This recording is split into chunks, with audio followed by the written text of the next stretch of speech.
All right, let's dive deep. This time we're tackling the mind-body problem, that big question of how our minds relate to the physical world. It's a classic. It is, and you gave us some fascinating material to work with. We do. We have an ontological solution to the mind-body problem Hi. by Bernardo Kastrup. Okay.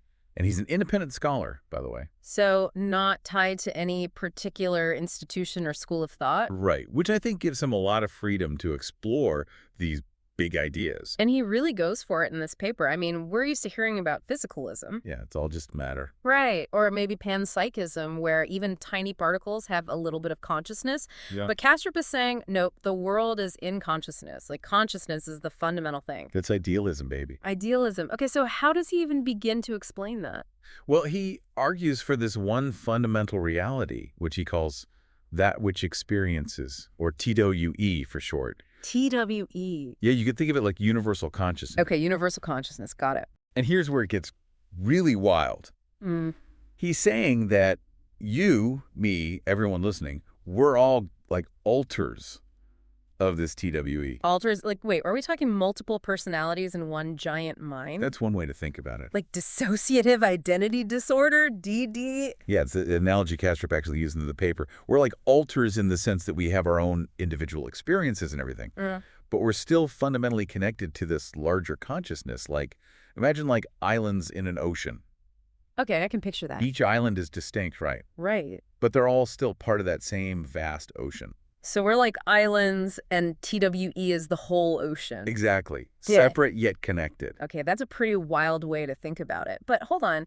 If we're all part of this universal consciousness, why don't we have access to the whole thing? Like, why can't I just decide to control the weather or something? That's where the dissociation part really comes in. Okay, so explain that a bit more. So Kastrup's saying our individual volition, our ability to make choices and control things, it's kind of fenced off. Fenced off. Yeah, limited to our own little island of experience, right? Right. It's like how in DD, different alters can't just control each other's thoughts or actions. So no telekinesis for me.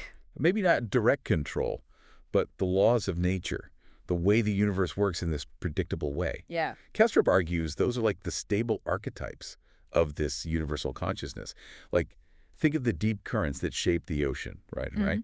They create this underlying order, even with all the waves and ripples happening on the surface. So even though we might feel separate on our little islands, those laws of nature are a reminder that we're all connected at some level. Exactly. And get this, Kastrup actually brings up this study Oh. that found some crazy structural similarities between the universe, like on the largest scales, and the human brain. Wait, hold on. You're saying the universe is structured like a brain? Now, before you go imagining the universe thinking thoughts, Yeah. we're talking about structure here, not function. No. But even the structural similarities are pretty mind-blowing, don't you think? Absolutely. What's that about? Well, it ties into this idea called blobjectivism. Blobjectivism. It's this idea that at some fundamental level, everything is part of this one blob of existence. Okay, so if everything is ultimately part of TWE, then maybe the interconnectedness we see in the universe and the brain makes a bit more sense. Right. It's like these patterns repeating at different levels of reality. Wow. Okay, so we're all connected, part of this TWE, but we don't have direct control over it because of dissociation. Right. But here's what I don't get. If we're so fenced off, how do we even perceive anything outside our own little bubble of experience? That's the million-dollar question. And Kastrup has a really wild answer for that. It's all about what he calls inference 6 in the paper. Inference 6, okay. He's saying that we perceive the world because the experiences of TWE are constantly impinging on the boundaries of our individual awareness. Impinging. I'm trying to picture that. It's like, imagine poking a bubble, right? The bubble doesn't experience the poke as your finger. Right. It experiences it as a shape on its surface. So are we the bubble in this scenario? Exactly. Our senses are like the surface of our alter bubble. And when the experiences of TWE interact with that surface, it causes what we perceive as the external world. So it's not that the world is out there separate from us. It's that our senses are picking up on these interactions with TWE Yes. and translating them into what we experience. Exactly. And evolution has shaped how our senses do that translation.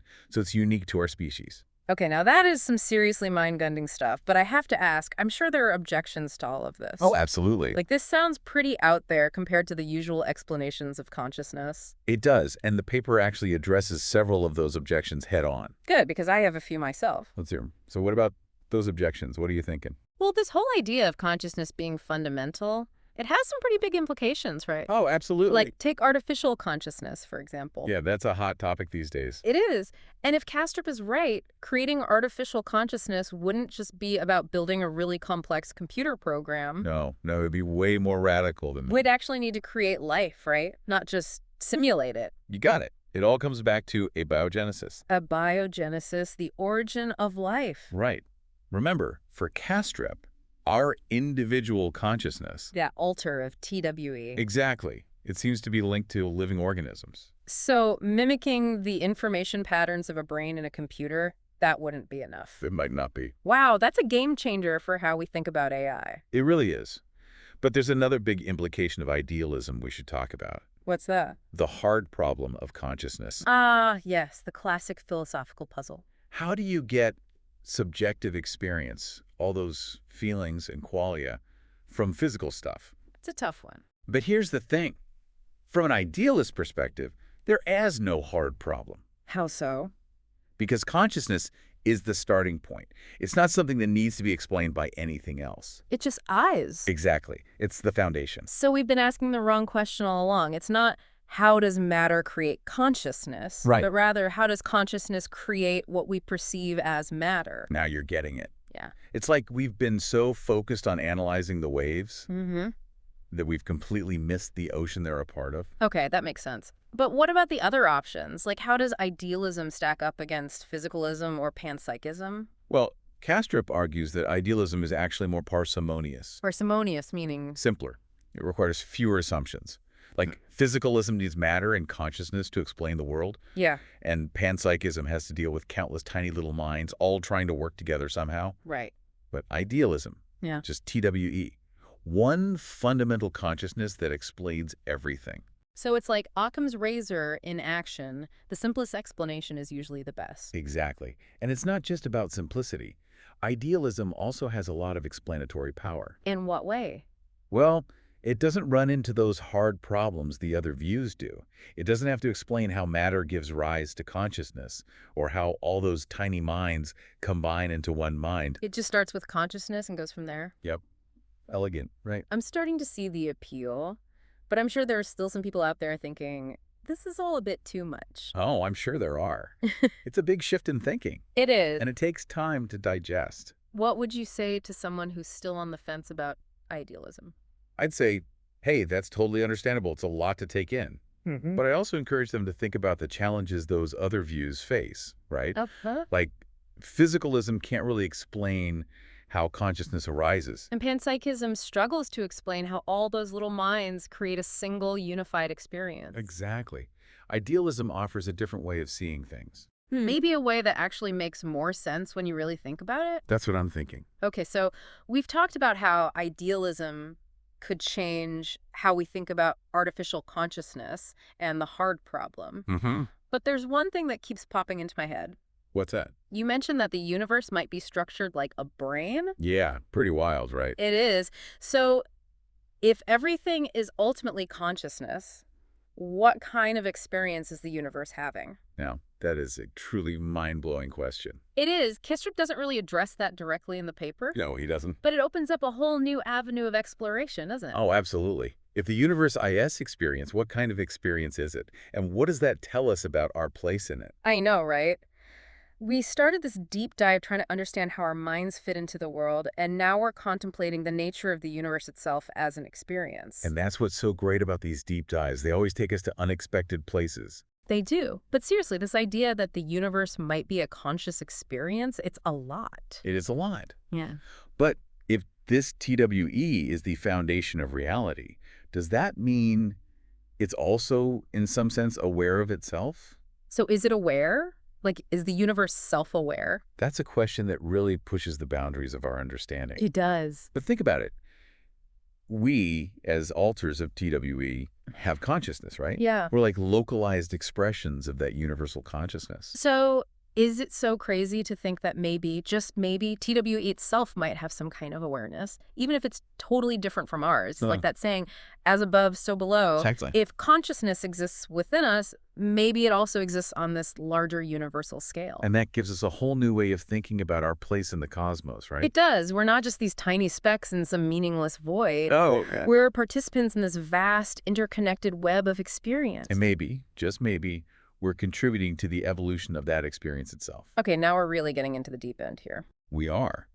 But that's what makes this so exciting. It does. It's both humbling and awe-inspiring, all at the same time. Right. It makes you think about those big questions like, what is the nature of that universal experience? Is it something we can even comprehend? Maybe not. Maybe it's beyond our human understanding. But I guess that's okay. Yeah. Maybe the point is to just embrace the mystery, to be in awe of it all, Right. and to try to live our lives in a way that honors that connection. I love that. Living in a way that honors the connection. This has been such an amazing deep dive. It has. We started with this one philosophical paper, and now we're talking about the universe as a conscious experience. It's incredible how these conversations unfold, isn't it? They really do. Yeah. And it's all thanks to you, our listeners, for suggesting this material. Absolutely. So, to everyone listening, we hope this deep dive has sparked some new ideas for you. Maybe some new questions. Or maybe just a renewed sense of wonder about the world. That's what it's all about. So keep exploring, keep questioning. And keep diving deep. We'll see you next time.